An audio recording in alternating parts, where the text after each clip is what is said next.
This is a meditation talk on loneliness, which I think is probably applicable at any time actually, but certainly due to this lockdown stuff. And I kept having this kind of tune on my brain. These words kept coming through to me, and it was this: don't give up your loneliness too soon. Let it salt and savour you. And that kept coming into my mind. Don't give up your loneliness too soon.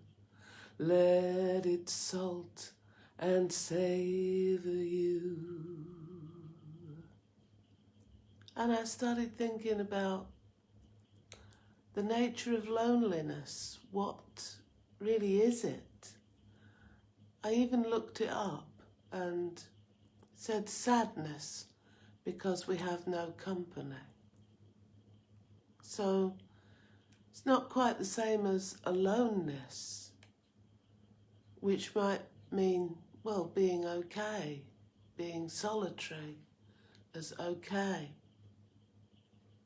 as complete, maybe even feeling the joy of just being, of pure aliveness. And we do sometimes connect with those sorts of feelings when we're alone. But loneliness is a part of our human condition, isn't it? Sometimes we can feel intensely lonely, even when we're with other people. I have the feeling, and I've had this for a long time, that we are all lost and lonely in this life. We came into this life alone, and we leave it alone. But we sometimes seem frightened to be lonely. And of course, we use all kinds of distractions, some good for us, some not so good for us, but anything to avoid the feeling of being alone, of loneliness. How about if we look at this differently? And back comes the earworm. Don't give up your loneliness too soon. Let it salt and savour you. Where is that from? And I remembered it's from the poet Hafiz, born in 1315 in Iran. There used to be called Persia. And he died in 1390. And all that time ago, he was thinking about the nature of loneliness and writing, I wish I could show you when you're lonely or in the darkness, the astonishing light of your own being. And let his words echo through the centuries and resonate in your being for a moment.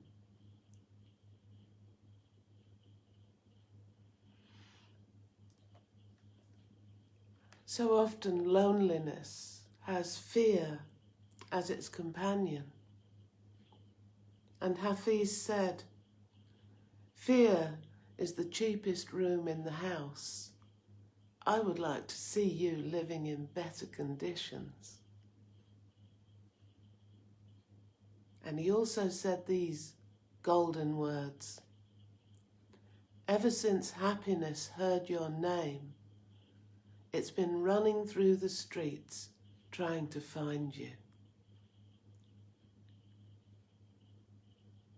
You know, we in modern times, we may have amazing inventions and incredible communication technology, which Hafiz could not have even dreamed of in his time in the 14th century. But when we stand in nature, looking up at the moon, we realise the ancient wisdom and the observations of the poet Hafiz are just as valuable now as then. And maybe many of us are, ironically, even more lonely now than in the strong communities and families of then. My Vipassana Buddhist training has taught me to look deeply into the nature of things, giving time and space through meditation for insights into the nature of being to appear.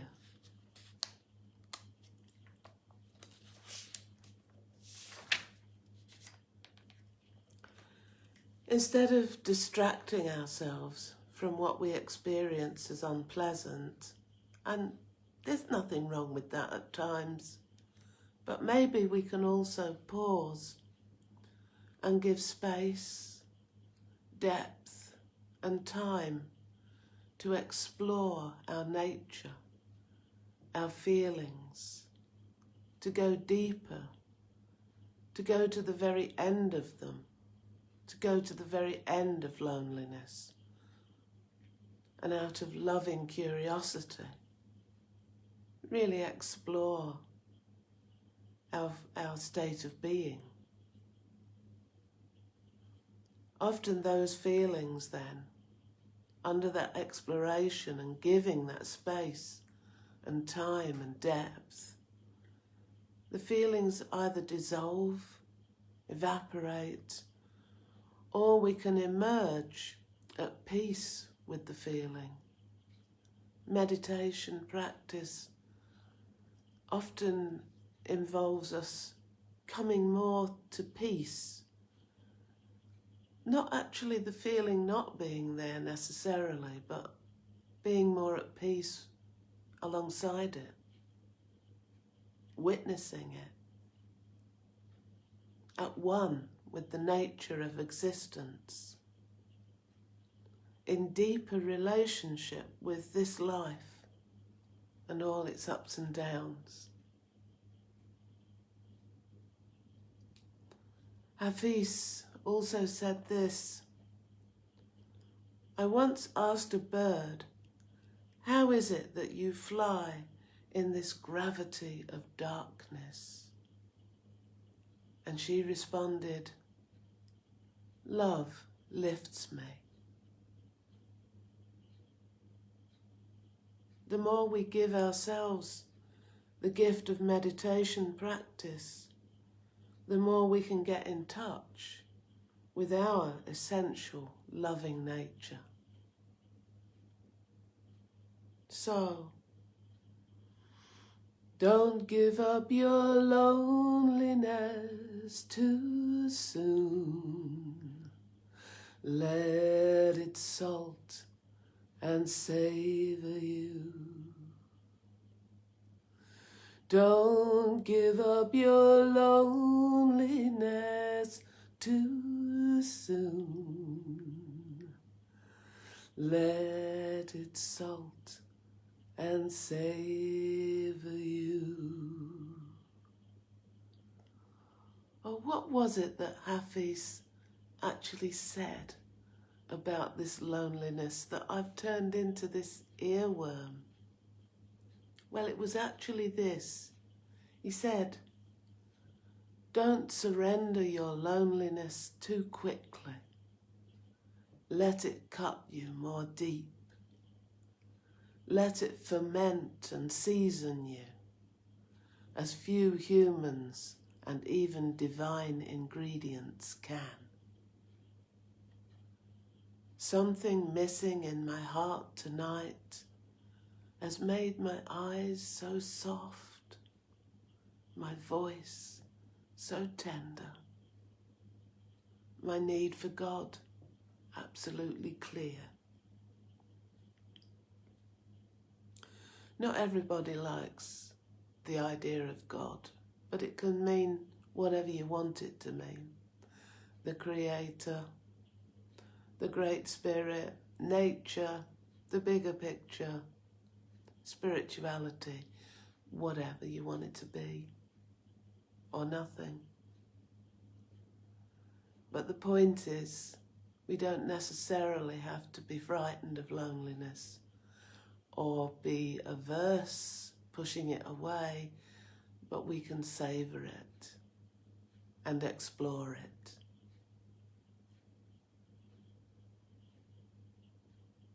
So we can sit together now in our loneliness, come to following the in-breath and the out-breath, just as it is, and simply relax into what is.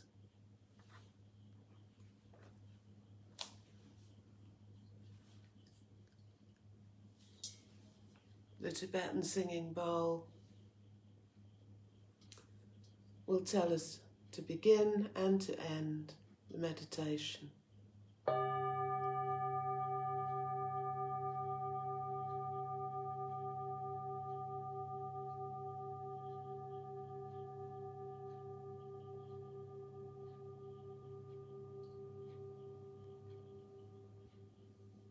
So close your eyes,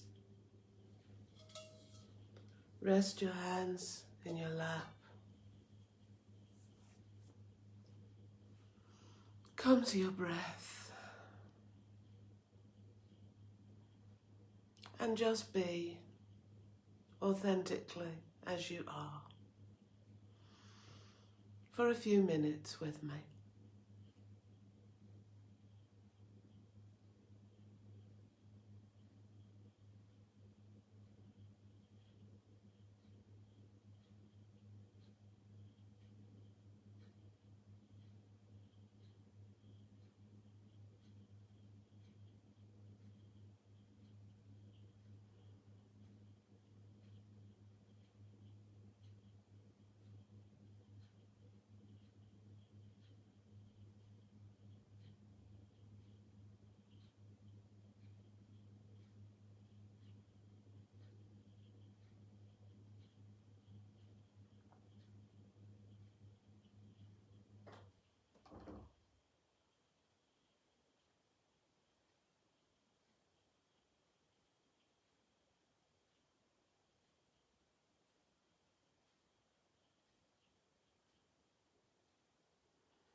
And we begin to come out of this short meditation.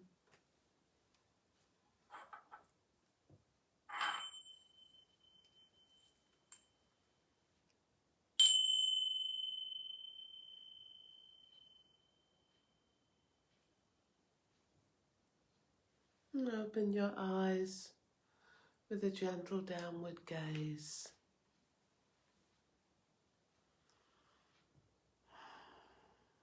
And just embrace that deep yearning inside, if it is the one you have for your one true love. Or maybe the deep, empty yearning, the loneliness you feel even in your relationship. Or maybe it's a deep yearning for true friends that you can rely on. Maybe it's missing people you love. That yearning inside you, embrace it, be with it. Let it salt and savour you.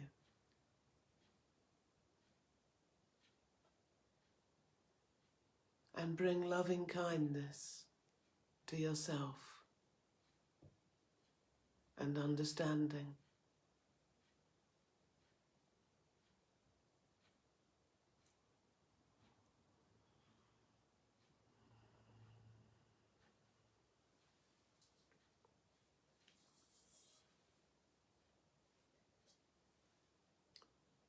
May all beings live in peace.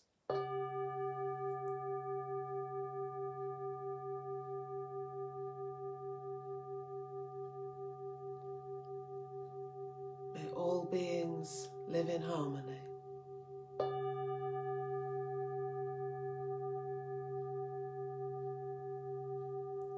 May all beings live in peace and harmony.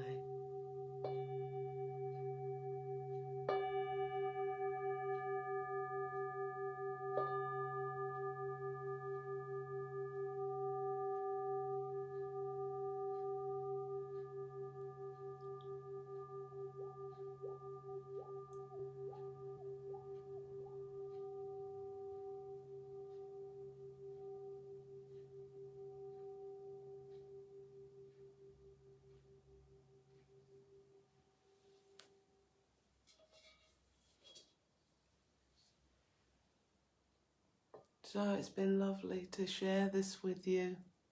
Something I've been thinking about this afternoon and writing down and looking at the beautiful poetry of Hafiz speaking to us through all those hundreds of years, still relevant and useful.